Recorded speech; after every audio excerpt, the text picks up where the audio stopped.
જો ડમીના hair rough થઈ જાય ને ત્યાં લગી પેલા સ્પા કરી લેવાના હેર, પછી હેર વોશ કરવાનું. પેલા સ્પા કરીને 30 મિનિટ લગી આમનામ હેર રહેવા દેવાના.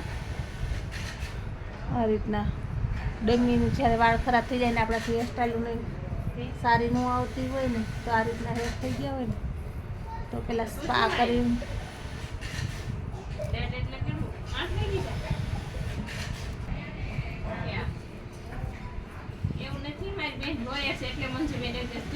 શીખી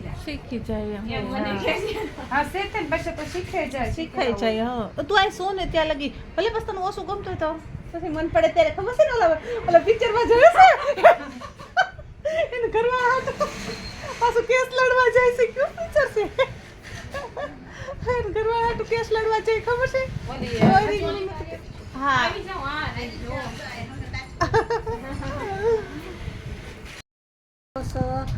આ હેર એકદમ સરસ થઈ ગયા છે. ડમી ઉપર સ્પા કર્યા પછી આને પાક કરાવીને હેર સ્પા કરીને પછી જ આના હેરને એકદમ આમ સરસ થઈ જાય છે.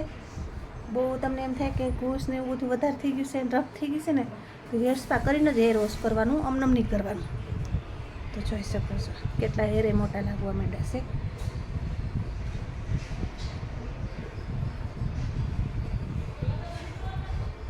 આગળથી પણ એટલા બધા સરસ થઈ ગયા છે. રહે એકદમ મહિના દી લખી તો એકદમ સારા જ રહેશે.